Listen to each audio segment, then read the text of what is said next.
Shri Bhagwati classes के व्यासपीठ पर सभी ध्यानी और योगी जन का इस शाम के सत्र में हार्दिक स्वागत है। हम एक्चुअली 7 दिन के लिए पुरुषोत्तम मास, इसलिए पुरुषोत्तम योग भगवत गीता का 15वां जो चैप्टर है पुरुषोत्तम योग, इसके बारे में निरूपण कर रहे हैं, निरूपण सुन रहे हैं। तो यह निरूपण शुरू करने के पहले मैं पितामह ब्रह्मश्री पत्री सर, मेरे परम सदगुरु गजानन महाराज अटक, महावीर भगवान गौतम बुद्ध, संत ज्ञानदेव महाकार बाबा जी और इस ब्रह्मांड के सभी महात्मा और सत्पुरुषों को मैं कोटि कोटि अनंत कोटि आत्मा वंदन करते हुए यह सत्र शुरू करने के पहले मैं सदगुरु स्तवन करना चाहूंगा। ब्रह्मानंदम परम सुखदम केवलम ज्ञानमूर्ति द्वंद्वातीतम गगन सदृशम तत्वमस्यादिलक्ष्यम एकम नित्यम विमलमचलम सर्वादि साक्षिभूतम भावातीत त्रिगुण रहितम सद्गुरुम तम नमामि। अभी जिस महाविष्णु के नाम पर ये पुरुषोत्तम मास जो है,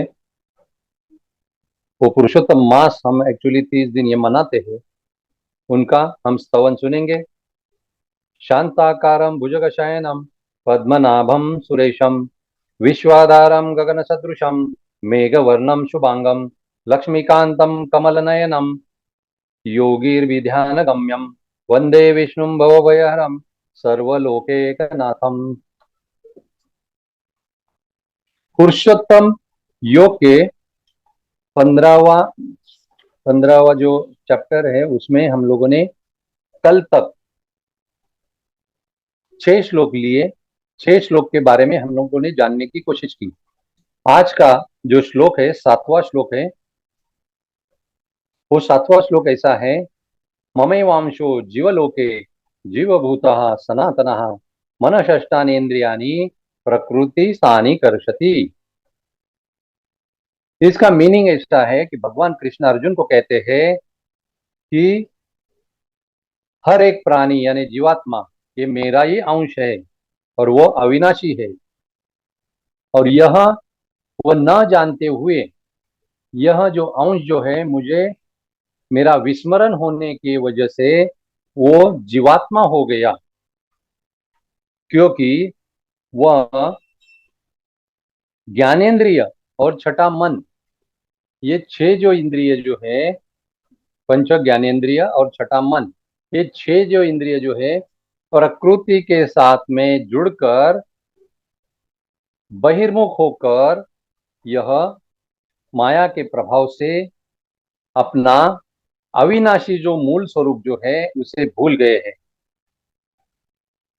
मैंने आपको पहले भी बताया कि भगवान यही कहना चाहते हैं कि प्रकृति 2 प्रकार की है।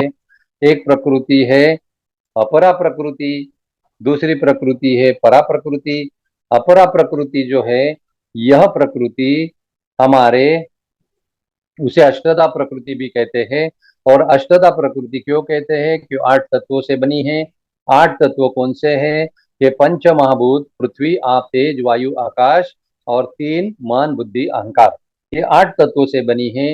ये 8 तत्वों से बनी अपरा प्रकृति जो है, यह अपने शरीर से जुड़ी हुई है।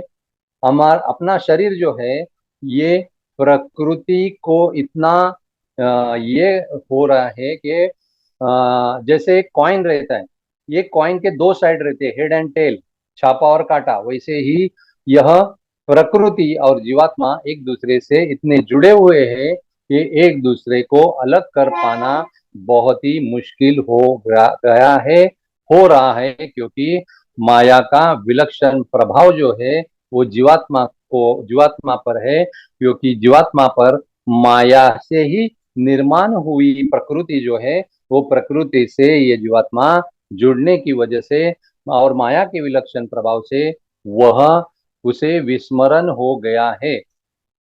वही जो विस्मरण जो है, फिर से वो विस्मरण विस्मरण को छोड़कर स्मरण में आना चाहिए, अनुसंधान में आना चाहिए। इसीलिए हमें प्रयास करना है, मगर यह प्रयास ना करते हुए प्रकृति जो है, ये प्रकृति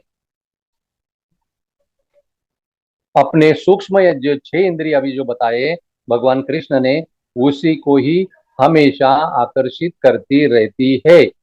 यह 6 इंद्रिय यानी पंच ज्ञानेन्द्रिय और छठा मन, और ये 6 इंद्रिय जो है, यह 6 इंद्रिय जो है, यह शरीर को किसी ना किसी बहाने वो हमें बहिर्मुख होकर लेकर ही जाते हैं।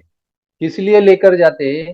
क्योंकि हम जन्म जन्म तक क्या ढूंढ रहे हैं? सुख ढूंढ रहे हैं, शांति ढूंढ रहे हैं, समाधान ढूंढ रहे हैं, आनंद ढूंढ रहे हैं, और हम लोग समृद्धि ढूंढ रहे हैं। मगर ये समृद्धि, सुख, समाधान, शांति, आनंद जो है, वह बाहर ढूंढने की वजह से उसकी हमें जन्म जन्म जन्मांतर से आदत लग चुकी है, और यही जन्म में हम लोग वही कर रहे हैं जो पिछले जन्म में हम करते आ रहे हैं। अभी यही हम लोग करते आएंगे तो हम कैसे आगे बढ़ सकते हैं? तो यह हमें जो है समझना होगा, जानना होगा। अगर हम जीवात्मा जो है विस्मरण में जीता है, तो विस्मरण में क्या हो जाता है? अज्ञान और अविज्ञा। अज्ञान और अविज्ञा जो है, ये माया के दो प्रभावी अस्त्र है।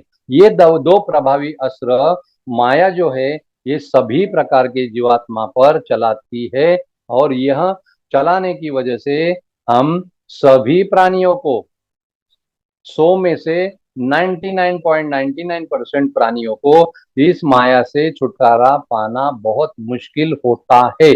क्यों मुश्किल होता है?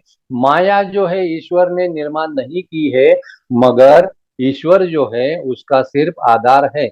एक उदाहरण देकर हम समझेंगे।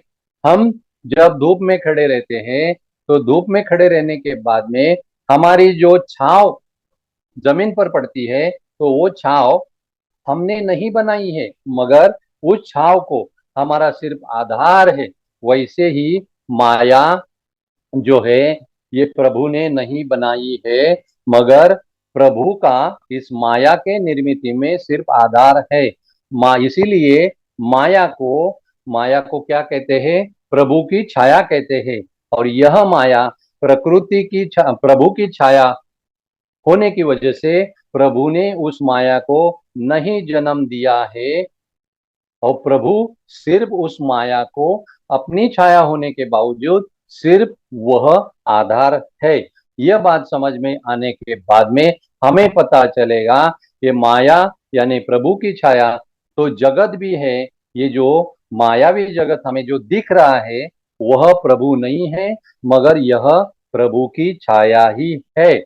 और ये प्रभु की छाया होने के बावजूद, यह ज्ञान होने के बावजूद भी हम उसे समझ नहीं सकते, क्योंकि उसके लिए हमें हमारे जिस जगह पर हमें स्मृति भ्रंश हुआ है, 2 सेशन पहले मैंने कहा है कि हमें स्मृति भ्रंश हुआ है, और वो स्मृति भ्रंश हमें कहाँ हुआ है? उस जगह जाकर वो स्मृति भ्रंश जो है ना, वो उसे ठीक करना होगा। तो ही हम इस माया, दूध का दूध पानी का पानी, ईश्वर और माया, उनको हम लोग समझ सकते हैं, पहचान सकते हैं, जान सकते हैं, और उसका हम अनुभव कर सकते हैं। अभी हम 8वें श्लोक की ओर बढ़ेंगे। शरीरम यद वाप्नोति यच्चाप्युत्क्रामतीश्वरः गृहीत्वेतानि संयाति वायुर्गंध निवासयात्।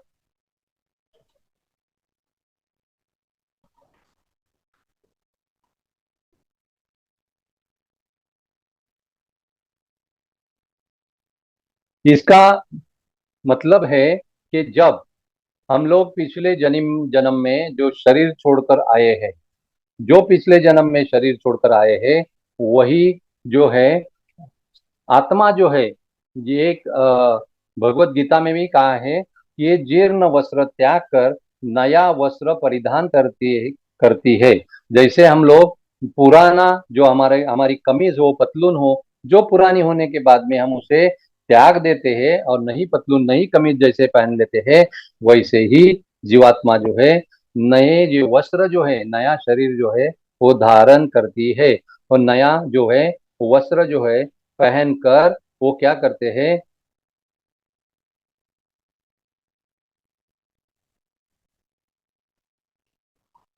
तो वो जीवात्मा के साथ में हमारा जो मन सूक्ष्म शरीर के साथ में वो आगे प्रयाण करता है, और वो सूक्ष्म शरीर के साथ में आगे प्रयाण करते हुए वो शरीर धारण करता है, क्योंकि वो जब तक उसे परमात्मा की प्राप्ति नहीं होती तब तक उसे जन्म मृत्यु जन्म मृत्यु जन्म मृत्यु से उसका छुटकारा नहीं होता, नहीं हो सकता, क्योंकि जन्म मृत्यु का छुटकारा जो है उसे होने के लिए ज्ञान की जरूरत होती है।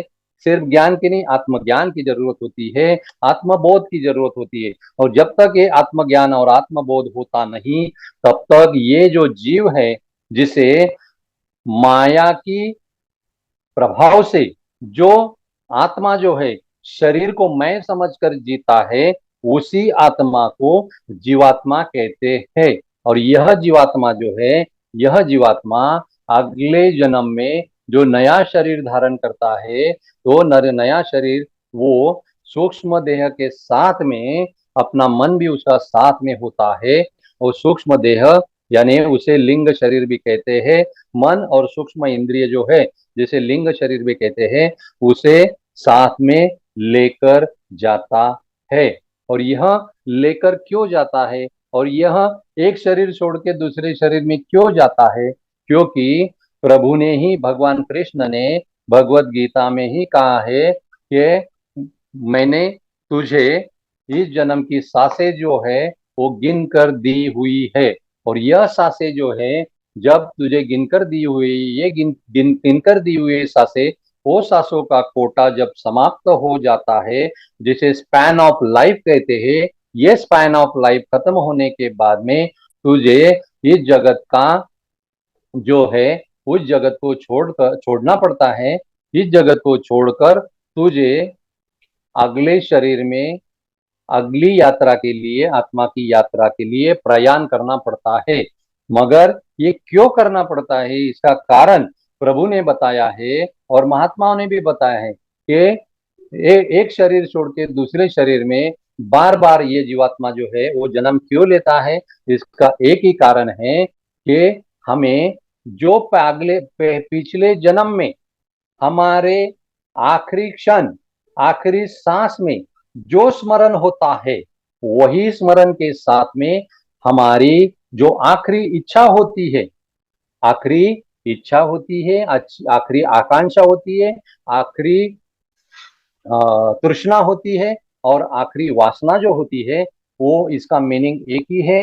ये सभी जो है वो एक साथ जो है ना, अपने आखिरी वक्त यानी आखिरी क्षण में जो आखिरी सांस होती है, अपनी आखिरी सांस के साथ यह वासना जो है वो आगे चलते हुए अपनी ये आगे पिछले जन्म के शरीर में इच्छा अतृप्त होने की वजह से वही इच्छा तृप्त करने के लिए आगे का नया शरीर धारण करती है। और आगे का शरीर धारण करते हुए भगवान कृष्ण ने बहुत बढ़िया एक श्लोक कहा है भगवत गीता में। मेरे ख्याल से वो 9 चैप्टर में है, वो बहुत महत्वपूर्ण है। अभी अपना सब्जेक्ट जो है 15वां चैप्टर है, मगर सब्जेक्ट आया है इसलिए सुन लेना कि भगवान कृष्ण कहते हैं, अंत काले च मामेव स्मरण मुक्ता कलेवरम यह प्रयाति स मद्भावा याति नास्त्रत्र संशया। के अंत, इसका मीनिंग ऐसा है अर्जुन, जो अंत काल में जो आखिरी क्षण आता है यह शरीर छोड़ने का, तब आखिरी सांस जो वो लेता है और आखिरी सांस लेकर जो छोड़ता है, वो आखिरी सांस के वक्त जो भी स्मरण रहेगा वैसा ही उसे अगला जन्म प्राप्त होता है। तो अगर तू अगली सांस तक मेरा स्मरण करते रहेगा और अगली सांस जब लेते वक्त, अगली सांस छोड़ने के पहले अगर तुझे मेरा स्मरण होगा, तो 100% नहीं 1000% तू मेरे चरणों तक, 100%, 1000% मेरे चरणों तक पहुंच जाएगा। इसका जो है बड़े दावे के साथ प्रभु ने यह 9वें चैप्टर में ये श्लोक में भगवान प्रभु ने कहा है। यह हमें समझना है कि आगे का जो हम जो नया शरीर जो जीवात्मा लेती है, वो जीवात्मा का आखिरी क्षण जो है, वो आखिरी क्षण में वो जो लेकर जाता है, उसके लिए भी उसके लिए, सिर्फ उसके लिए ही हम स्वाध्याय करते हैं, सज्जन संगत्य करते हैं, ध्यान करते हैं, शुद्ध सात्विक आहार करते हैं, उपवास करते हैं, बहुत कुछ करते हैं। वो किस लिए करते हैं? ये एक ही अपना मकसद रहता है कि किसी भी हालत में हमें प्रभु की प्राप्ति होनी चाहिए और प्रभु के चरणों तक हमें पहुंचना है।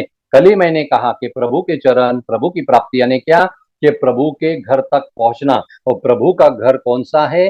कल ही मैंने कहा कि तद धाम परम मम, कि जो धाम में पहुंचने के बाद में फिर से लौटना नहीं होता, वो धाम पहुंचने के बाद में जहां से रिटर्न टिकट नहीं होता, वही मेरा धाम है। और वही धाम में सभी को पहुंचना है और सभी को प्रयास करते हुए वहां तक पहुंचना है। अभी हम आगे का जो 9वां श्लोक है, उसके उसे पढ़ेंगे और उसको जानने की कोशिश करेंगे। स्तोत्रं चक्षुस्पर्शनं च रसनघ्राणमेव चम् अधिष्ठाय मनश्चाय विषयानुपसेवते। 9वें श्लोक में भगवान कहता है कि परमात्मा जो है, जीवात्मा जो है, ये परमात्मा का अंश है। यानी सूरज जैसा हमें दिखता है, मगर सूरज जो है ना, यह हजारों नहीं करोड़ों किरणों का एक साथ में सूरज होता है। और एक करोड़ों सूरज का जैसे सूर्य होता है, और ये सूर्य की किरण जो है, एक एक किरण जो है ना, एक एक अंश मात्र जो है, हर एक के परमात्मा को हम लोग क्या हुआ है, प्रकट हुआ सूर्य कहेंगे। क्योंकि ये सूर्य भगवान और हमारा बहुत गहरा ताल्लुकात है। जब मैं कभी सूर्य योग के बारे में बात करूंगा ना, तो पूरा सूर्य योग है ना, आपको ध्यान में आते हुए आप एकदम परमात्मा के नजदीक जाओगे। तो ये जो सूर्य योग जो है ना, अभी हमारा सब्जेक्ट नहीं है, मगर एक सब्जेक्ट आया है ऐसे कि हमारा परमात्मा का नाता कैसा है। जैसे किरणों का नाता सूरज के साथ होता है, वैसे ही हम परमात्मा के अंश है, इसलिए हमारा नाता सूरज के जैसा ही अपने परमात्मा का हम अंश मात्र होने की वजह से किरणों का जैसे सूरज से नाता होता है, जैसे जीवात्मा का नाता परमात्मा से होता है। और यही जो परमात्मा जो है, जीवात्मा बनकर यह जो है अपने कान, आंख, अपनी त्वचा, जीवा, नाक और मन, इस पे उसका ही अधिष्ठान होता है। और इसका अधिष्ठान होते हुए वह जो भी विषय जो है, वो विषयों का उपभोग लेता है, वो विषयों का लाभ लेता है। क्योंकि उसे तो भ्रम हुआ है, भ्रमिष्ट हुआ है। उसे मैंने पहले दिन ही कहा है, अपने बुद्धि को स्मृति भ्रंश हुआ है। और ये स्मृति भ्रंश है ना, ये सबसे बड़ा स्पिरिचुअलिज्म में रोग है। यह बहुत सारे स्पिरिचुअलिज्म में 100 100 साल जिए हुए लोगों को भी पता नहीं है कि अपने इंटेलेक्ट को यानी बुद्धि को ये स्मृति भ्रंश नाम का रोग हुआ है। और रोग हमें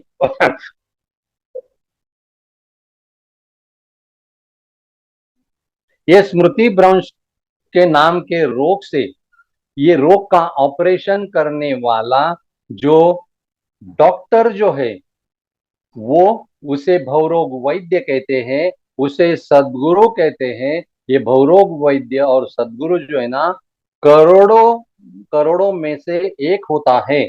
और वह मिलना बहुत मुश्किल होता है।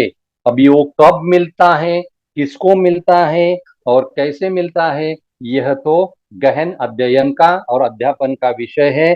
मगर यह हम जानने की कोशिश करेंगे, क्योंकि ये जो 9वें श्लोक में भगवान कहता है कि जीवात्मा जो है, ये ज्ञानेन्द्रिय और मन के साथ में विषयों का उपभोग लेता है।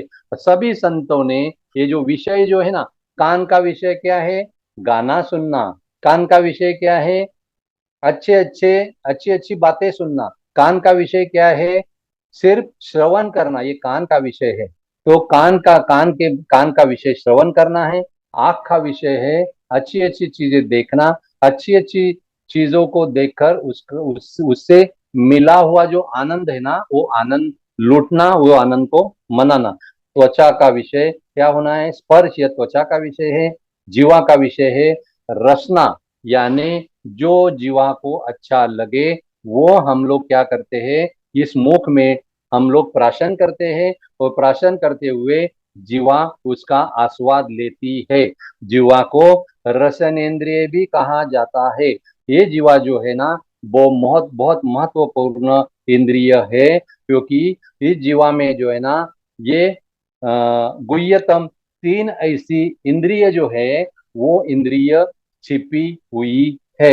जैसे तीन नदियां जो है, उसमें गंगा, यमुना और सरस्वती, उनका जब संगम होने के बाद में गंगा यमुना तो दिखती है, मगर सरस्वती जो है जैसे गुप्त होती है, वैसे ही इसमें तीन जो इंद्रिय जो है, वागेंद्रिय, रसनेन्द्रिय और कर्मेंद्रिय, ये तीनों इंद्रिय जो है अपने जीवा में जो है ना, उसका संगम होता है। मगर उसमें जो है वागेंद्रिय जो है ना, वो प्रकट नहीं है, वो गुप्त है। वो गुप्त है, उसे सरस्वती कहते हैं। वो सरस्वती माँ को हमें प्रसन्न करते हुए इस जीवा का हमें इस्तेमाल करना है। इसी तरह जीवात्मा ये सभी ज्ञानेन्द्रिय है, उसका हम लोग क्या करते हैं कि सुख, शांति, समाधान, आनंद और विषय सुख के लिए इसका हम लोग क्या करते हैं, लाभ लेते हैं। इस विषय सुख के लिए ही उसका हम लोग यूज करते हैं। और इसमें क्या है, नाक, नाक से क्या करते हैं हम लोग, अलग अलग प्रकार की सुगंध लेते हैं, अलग अलग प्रकार की खुशबू लेते हैं। अगर अलग अलग प्रकार की खुशबू सुगंध लेते हुए नाक का हम लोग क्या करते हैं, इस्तेमाल करते हैं। मगर सबसे बढ़िया नाक का इस्तेमाल क्या होता है, क्योंकि नाक से हमारी सांसें भी अंदर आती है, बाहर जाती है। मगर अंदर आने वाली सांस जो हमारे लिए ऑक्सीजन यानी प्राणवायु लेकर आती है, बाहर जाने वाली सांस जो कार्बन डाइऑक्साइड बाहर लेकर जाती है, हमारे शरीर का क्या करती है, डिटॉक्सिफिकेशन करती है। यह नाक का मूल कारण है, मूल उद्देश्य है, और मेन एम जो है, ये नाक का मेन एम है। और नाक के माध्यम से हम लोग बहुत कुछ हम लोग क्या करते हैं, ये जो ज्ञानेन्द्रिय है, ये जो ज्ञानेन्द्रिय जो है ना, इतनी महत्वपूर्ण है। अगर इन ज्ञानेन्द्रियों को, ये ज्ञानेन्द्रिय का जो सेनापति है ना, ये ज्ञानेन्द्रियों का सेनापति अपना मन है। इसीलिए सभी संतों ने कहा है, ये जो ज्ञानेन्द्रिय है ना, उनको प्रशिक्षित करना होगा।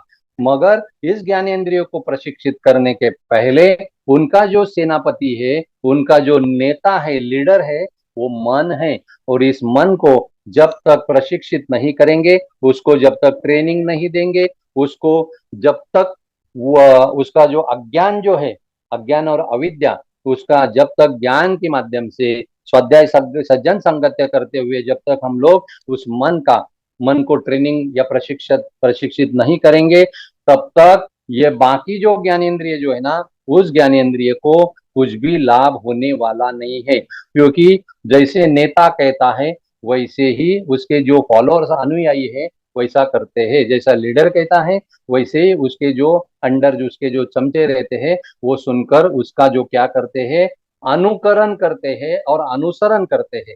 यह अनुकरण और अनुसरण अपने, जैसा अपने मन को प्रशिक्षित किया होगा, वैसे ही ये ज्ञानेन्द्रिय जो है, वह ज्ञानेन्द्रिय जो है, उनको क्या हो जाती है, मन को जैसी आदत है, वैसे ये ज्ञान इंद्रियों को आदत हो जाती है। और यह आदत की वजह से हम कहते हैं कि हर एक इंसान जो है आदतों से मजबूर है और आदतों का शिकार है।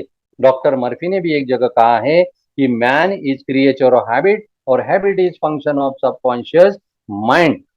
आदत जो है, ये अंतर मन का काम है। Habit is, man is creature, हर एक आदमी अपनी आदतों का शिकार है, आदतों का गुलाम है। और यही आदत जो है, ये अपने अवचेतन मन यानी अंतर मन का कार्य है। यह डॉक्टर मर्फी ने हमें कहा है। तो हमें क्या करना होगा, तो हमारी आदतें जो है ना वो आदतें बदलनी होगी। क्योंकि मैंने 2 दिन पहले ही आपको कहा था कि भौतिक जगत जो है, ये दृश्य जगत जिसे कहा जाता है, वो दृश्य जगत सिर्फ 1% है, 1% है। बाकी अदृश्य जगत जो है वो 99.99% बोलोगे तो भी वो सही रहेगा। क्योंकि वो अदृश्य जगत में हमें एक्चुअली क्या करनी है, अदृश्य जगत की यात्रा करनी है।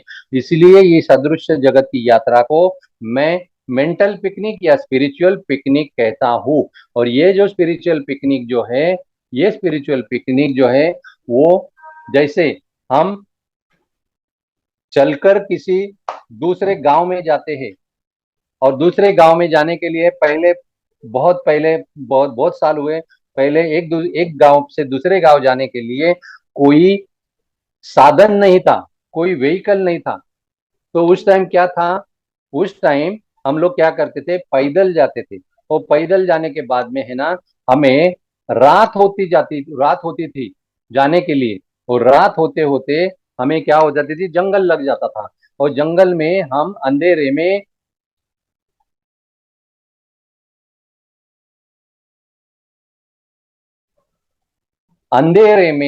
जंगल में हमें अपनी जर्नी जो है वो करनी पड़ती है। वो जर्नी करते करते करते हम लोग अंधेरे में जंगल में हम लोग चलकर जाते हैं। तो हमें एक्चुअली डर भी लगता है।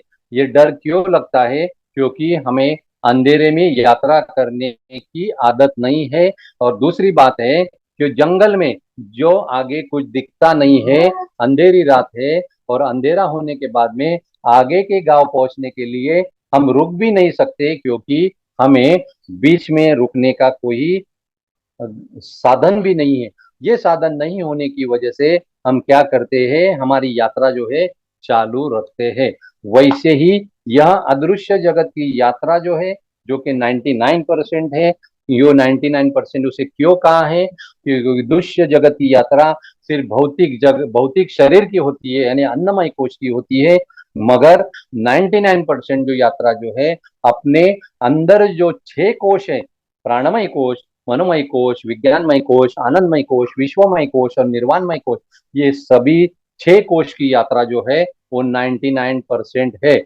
अगर हमें पूरी हमारी स्पिरिचुअल जर्नी, इनर जर्नी, यानी आध्यात्मिक यात्रा इसी जीवन में, अगर इसी जन्म में कंप्लीट यानी पूरी करनी है, तो हमें स्वाध्याय और सज्जन संगति करते हुए हमें लगन से, मगन से किसी ना किसी उपासना को अपनाना होगा, किसी ना किसी साधन को अपनाना होगा, और किसी ना किसी महात्मा के यानी सदगुरु के, मैंने पहले ही कहा था, सदगुरु यानी जिसे भवरोग वैद्य कहते हैं, वही वो ऑपरेशन करता है। और वो ऑपरेशन करने वाला जो है, वो सदगुरु हमें अगर मिलेगा तो वो पूरी तरह से 100% अपना जो है ये भवरोग जो है, ये भवरोग का जो है ऑपरेशन बिल्कुल 100% सक्सेसफुल करता है। और यह भवरोग का ऑपरेशन 100% सक्सेसफुल करने के बाद में ही हमें पता चलता है कि हम कौन हैं,